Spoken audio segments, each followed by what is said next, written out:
Assalamualaikum warahmatullahi wabarakatuh. Bismillahirrahmanirrahim. Bihusni hadhihi niyyah li ibtigha'il ulumi nafi'ah wa ibtigha'i mardatillahi ta'ala wa rahmatihi fid dunya wal akhirah biwasilati wa barakati ta'alumina hadza tafsirul Qur'an ya Allah waqdi hawaijana wastajib dunga ana ya Allah. Ahwasul khusus limu alif hadzal kitab nafa'anallahu bihi wa bingulumihi fid dharaini amin ya rabbal alamin bi barakatil Fatihah. A'udzu billahi minasy syaithanir rajim. Bismillahirrahmanirrahim. Alhamdulillah.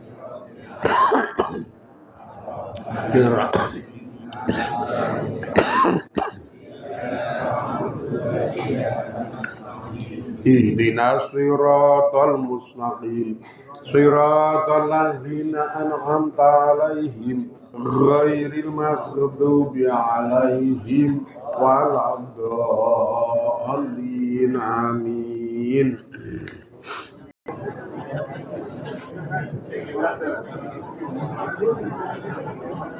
Bismillahirrahmanirrahim. Ya sahibai sijni amma ahadukuma fayasqi rabbahu khamra wa ammal akharu fayuslabu fatakulut tayra mir ra'si.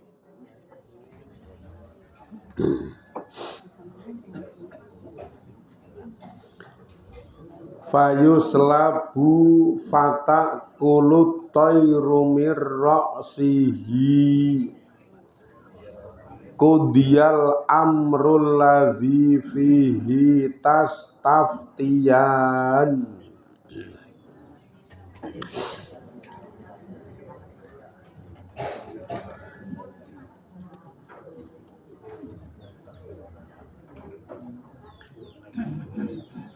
Bali neng wingi nika. Falama faragha neng dhuwure titik men penak jalur ceritane. Falama faragha mongko tekalane wus rampung sapa sayyiduna bendara kita. Yusufu Nabi Yusuf. Minat dungai saking donga, saking ngejak. Ila ibadatillahi ta'ala maring nyembah Gusti Allah Ta'ala. Rojanga mongko bali sapa Nabi Yusuf ila takbiri ru'yahuma maring nakbiri maring jlentrehke impen-impene wong loro kanca kunjara. Pelayan unjukan karo pelayan rotine sang ratu. Fakola mongko ngendika sapa Nabi Yusuf ngendikane ya sahibai sijni. He kanca lorone kunjara. Sahibai asline sahibaini karena dadi mudhof pisan ping pindhone kepanjingan huruf nida ya nune diguang dadi ya sahibai. Asline sahibaini kanca loro. Ya sahibai sijni he kanca lorone ning kunjara. Amma ahadukuma anapun utawi salah swijine sira wong loro. Wa huwa utawi salah sijine iku as-sarabi pelayan wedang. Pelayan wedang. Bolone Pak Saati. Bolone Pak Saat. Komunitas wedang.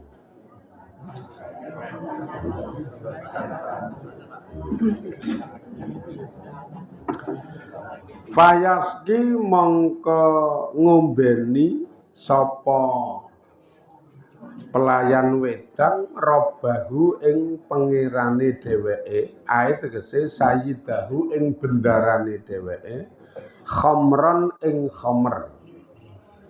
Hati pelayan wedang niki ngimpine ngombeni rajane utawa ngombeni ndarane ngombeni khamr. Wa amal akharu anapun utawi sing siji wa huwa utawi sing siji iku al khubazu pelayan roti. Fayuslabu mongko disalin. Sapa pelayan roti. Fatakulu banjur mangan apa atoiru manuk min roksihi saking sirahe pelayan roti. Impene rak ngono kuwi. Le ngimpi sing siji ngombeni, sing siji pelayan wedang ki weruh anggur nang nggon wit anggur ngepang loro dipethik, diperes, wadahi cangkir terus di sumanggake disuguhke sang ratu. Iki berarti slamet sesuk ngombeni sang ratu niku, sementara sing siji nyunggi roti dincoki manuk, rotine ditotoli manuk, jebul ngantek sak ndase ngono wae. Tembus. Lah kuwi kok dadi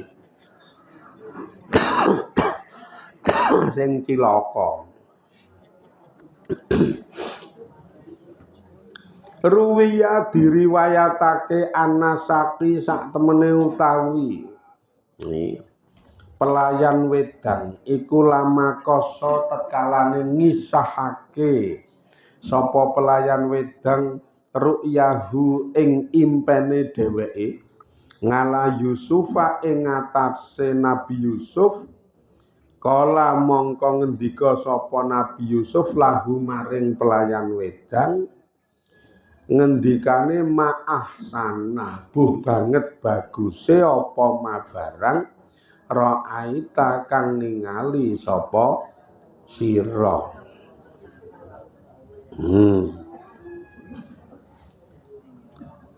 Amal karomu anapun utawi kamulyan. Fahuwa mongko utawi kamulyan iku al amalu ngamal ala dikunta kang ana sapa sira ana iku fihi ing dalem ngamale. Iki pengindikan Nabi Yusuf lho iki. Wa amal inabanapun utawi anggur fahuwa mongko utawi anggur iku ngizuka. Keagunganmu fi zalikal ngamali ing dalem mangkono ngamal. Wa amal aksonu anapun utawi pang. Asala satu kang telu, pang telu.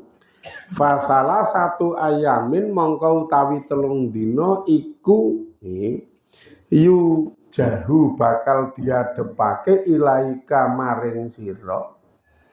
Utawa iku yujihu bakal madhep ilaika maring sira sapa almaliku ratu nginda ing kidoihina nalikane tutuke telung dina. Iki salah siji takbire impen, penjabarane impene pelayan wedang. Kowe ngimpi ngono pelayan wedang pengen ngerti buh banget impenmu kuwi apik. Buh banget apike impenmu kuwi. Pisan langsung diomongi impenmu ngimpi apik, kuwi ngimpi apik. Mulya, kowe mulya. Sing dimaksud mulya perbuatanmu kuwi mulya banget. Perbuatanmu mulya, impenmu apik. Sing domongi sing meres utawa sing nglayani wedang nek niki. Dadi impenmu apik, perbuatanmu mulya.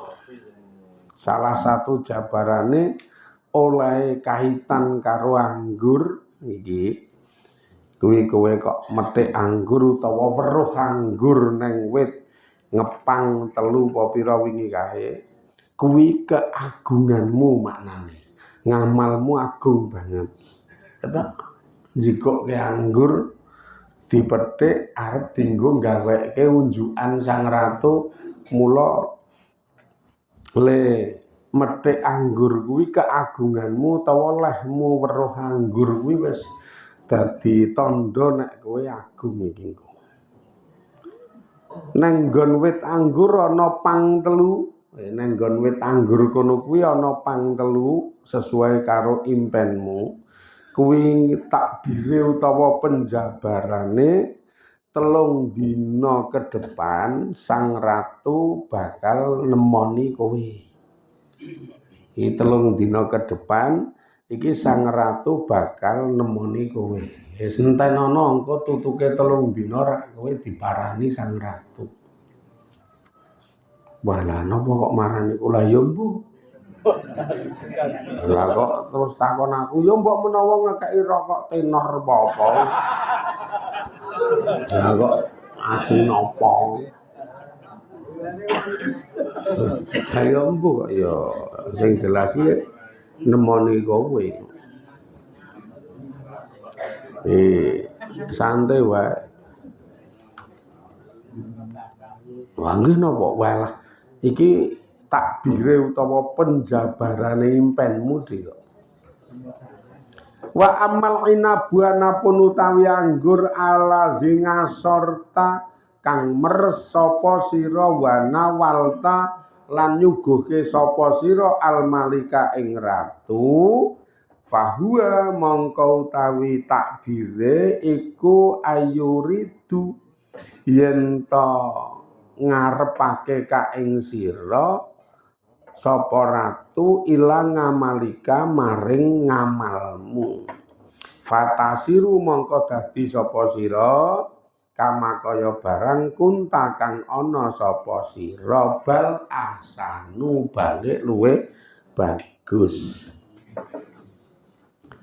Lah mongko ning kene anggur sing ning kono tok peres rampung tok peres dadi unjukan basan dadi unjukan tok suguhke tok persembahke ning Sang Ratu kuwi Sang Ratu ngarepake maring gaweanmu. Dadi si Ngayis niku isih menghendaki gaweanmu. Nek cara wingi kowe mbut gawe dadi pelayan unjukane Sang Ratu, engko Sang Ratu isih ngersake gaweanmu kuwi, kowe ora dipecat. Kowe isih dikersake kon nyambut gawe, bahkan sesuk badhe iki luwih apik munggah pangkatmu. Dia isih ngladeni unjukane Sang Ratu ketoke karo ngelapi sepatune sesuk. Munggah pangkate to.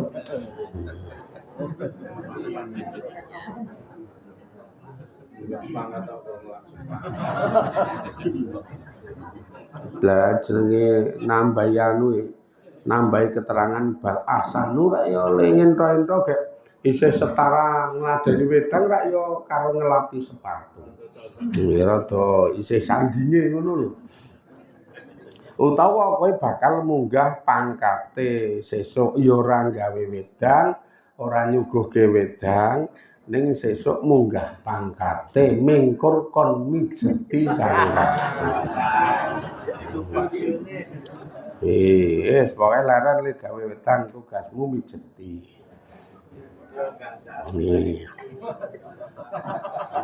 Masalahe nek tak delok awakmu saya entek. Kok dadi saya entek rada pucet kuwi mula sesuk rasah gawe wedang mijeti wae. Kowe iki lara gula apa kuwi? Ngono kuwi sing malah takon ngono iki. Ratune iki takon ngono kuwi.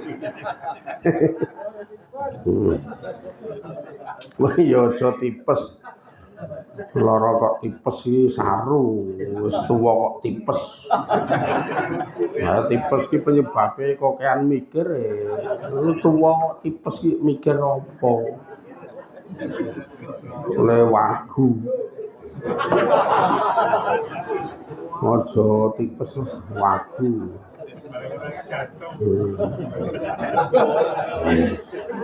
Nek iso ki kaya sing ibu-ibu iki lho tuwa kae sehat. Wong iki saking sehate sprene iki nek ngonak-onakke bojone wis pengkuh. Saking sehate dadi pengkuh ngono. Apik sih ya.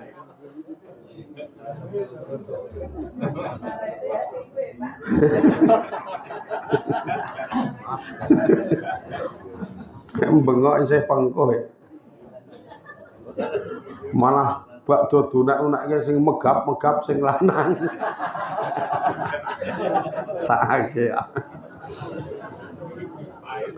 Dadi tenang wae, kowe sesuk bakal isih dikersakake tenagamu karo Sang Ratu, malah kepara duwe gawean sing luwih apik mbangane nggodhog wedang kuwi. Utawa mbangane nglayani wedange Sang Ratu. Mantuk-mantuk sing tukang ngladeni unjukane Sang Ratu mantuk-mantuk. Falama koso mongko tetkalane ngisahake sapa al-khubazu pelayan roti. Nah iki. Terus yang kedua iki. Ngisahake ru'yahu ing impene pelayan roti ngala Yusufa ing atase Nabi Yusuf. Kala mongko ngendika sapa Nabi Yusuf lahu maring pelayan roti. Iki ngendikane bi sama ra'aita. Saelek-eleke barang bi sama saelek-eleke barang ra'aita kang ngimpi sapa sira. Dile nafsiri anu nek impenmu ra tek apik. Ya le omong alon-alon ngono kuwi. Iki diapura tenan iki nek menurutku iki ya ming menurutku aja dilebokke ati. Wong ya aku ming menungso biasa ning nek nakbiri takbirane impenmu ki ra tek apik. Nggih napa? Sih tak tafsiri tak tabiri kok ra tek apik. Ama khuru juga napun utawi metumu minal madbahi saking nampan utawa saking nggawa kuwi nggawa tembor isi roti. Metu nggawa tembor isi roti. Fahuwa mongko utawi metumu nggawa tembor isi roti iku antahruja yen to bakal metu sapa sira min ngamalika saking gaweanira. Metumu nggawa roti iki takdire kowe sesuk bakal dipecat. Saka gaweanmu iki bakal dipecat dilereni. Kuwi anu lho tafsirane takbirane lho. Jadi anu wae sesuk nek dipecat mbangane stres ranti gawean, ayo pokoke sing penting pendak esuk ngaji. Insyaallah malah ayem sesuk kuwi mbangane nganggur ranti gawean tak malah ngaji wae. Nek arep rada ayem tentrem le menyang ngaji tenguk rada mburi.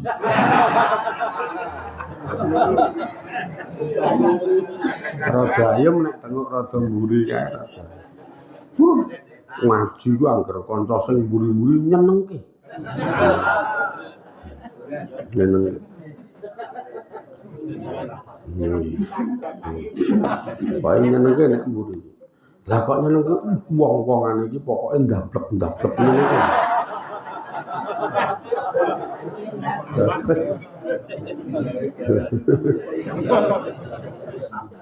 Ayo nggo ngeyem-yemi jenenge undang. Jenengan ki ora dong salah satu ganjaran gedhe nalika kita niku srawung karo wong, rikala wong niku ki susah yem-yemono. Padha karo nek hadise kae sing sapa wonge ngeyem-yemi dulur sing lagi kesusahan. Mongko bakal dikai sandangan kamulyan saka sandangan swarga. Wong ngeyem-yemi iki apik banget kok ya. Jadi engko warna-warna bentuk le ngeyem-yemi pokoke nek ketemu dulur lagi nandang sungkawa, lagi kena musibah, lagi susah, yem-yemono aja kok malah digawe tambah susah. Diyem-yemi ya nganggo kalimat sing nyenengke, nganggo omongan sing nyenengke. Kadang nek omongan nang duwe ya nganggo ngulungi dhuwit apa. Para kok raketan gudang garam filter apa 76 ngono ya do tenor lah nek tenor yo. Ya rada munggah titik walaupun tenor ki ya apik ning munggah titik. 76 apa? Gudang garam. Angger diterangke ngene mah omong dhewe tok-toke ra krungu. Wangale pol kon ngeyem-yem.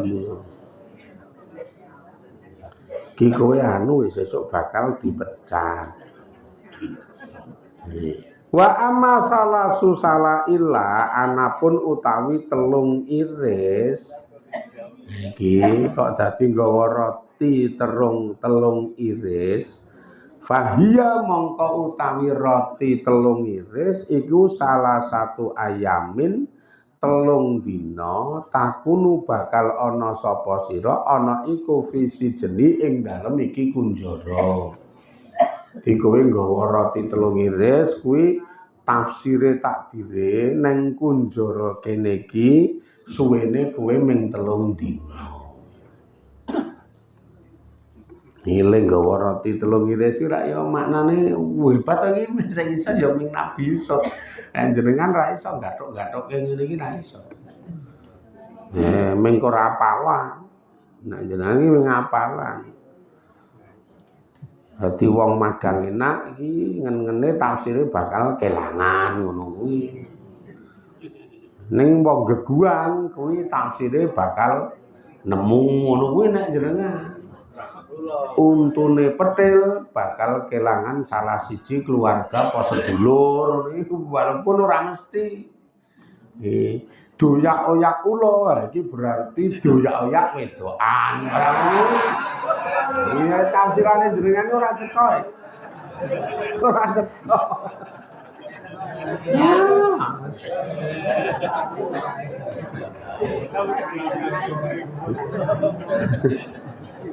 Angel kok mbok iki jedule makna iki saka endi lho. Kok diati walian iki modele walian.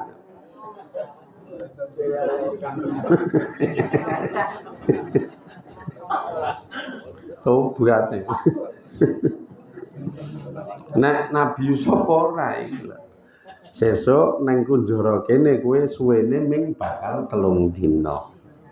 Wa amma aklu toiri utawi anapun utawi mangane manuk min roksika saking dhuwur sirahmu sing nang kono dhuwur sirahmu diencoki manuk terus notoli roti kuwi fahuwa mongko utawi takbire iku ayah roja yen to metu ka ing sira sapa al maliku sang ratu badha salah sati ayamin sabadane telung dina wayus labu to wayus libu yaslubu wayaslubu lan nyekel sapa ratu ka ing sira wa takulu lan mangan sapa atoiru manuk min roksika saking sirahira. Nah iki oleh neng kono kok ana manuk mangan roti sing mbok sunggi, sing mbok pikul kuwi ana manuk mencok ning dhuwurmu terus mangani roti kuwi.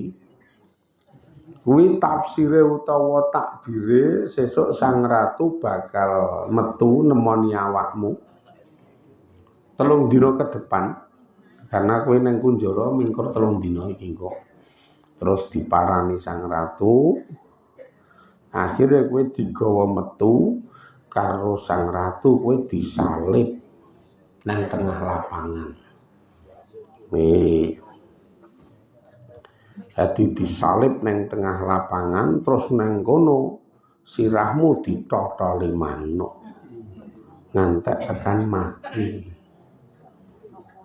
Wafafazanga mongko kaget sapa pelayan roti litakbiri ru'yal khubbazi kedue takbire impene tukang roti lho ya kaget langsung pucet kok ya. Duh kok tafsire ngono. Nan ora iki. Nek jenengan ya mesti ngono kuwi maido kok ya. Sesuatu sing kira-kira anggere ora cocok karo jenengan iki ming do maido. Arep pon jedule saka Quran, pon jedule saka hadis ngono wis ming maido. Ning nek niki ora tetep terus langsung ndungkluk. Kaget kok ya. Wa qala lan padha ngucap sapa wong loro jamingan kali sakabehane ngucape maro aina ora ningali sapa kita saean ing suwiji-wijiya inama kuna angin pestine ana sapa kita ana iku nal abu dolanan sapa kita iki wahya istilahnya aku ki ora ningali suwiji-wiji marang apa sing kedaden ning ming sekedar kita ini ya dolanan saja. Le ngeyem-yemi ngono kuwi impen iki ya nggo isi cerita ning kunjara mbangane sepi. Di ngobrol-ngobrol arep ngopo to ning kunjara ora iso apa-apa kok mbok wis ngobrol-ngobrol. Nek ana gaple ora ono. Mula iki kurgo cerita nggo ngomong nggo guwang sepi nalika kita nang kunjara wong telu iki ya ana sing ngeyem-yemi ngono kuwi men santai ning secara psikis wis kena pengaruh kok ya diterangke karo Nabi Yusuf iki jiwane tetep wis kena pengaruh dadi sedo mikir yo hale ngendokke sepanenge kahanan ben supaya ora sepaneng terus iki ming sekedar omong-omongan saja juga tafsir impen ki ming menurutku aja dipikir jero-jero aja dingen dadi wis hidup itu enjoy dijalani dengan baik sing penting satu misi menguntungkan antarane wingi kudu luwih apik saiki antarane saiki kudu luwih apik sing sesuk. Jadi saya sesuk iki saya apik wis kuwi apapun kahanane mesti nguntungke pipite sesuk tembe mburine kudu tekan titi wanci mati iki rak matine saya apik ora kok saya elek.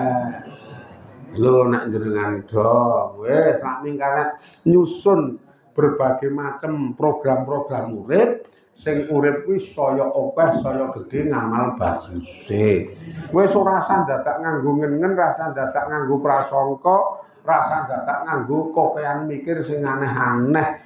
Urip ki ayo diprogram saya apik, le nglakoni apik, diniati ikhlas golek ridane Gusti Allah. Ikhlas wis insyaallah jelas ngeten iki. Niki sik terus sesuk muga-muga do diridani Allah, do diberkahi Allah, do dirahmati Allah.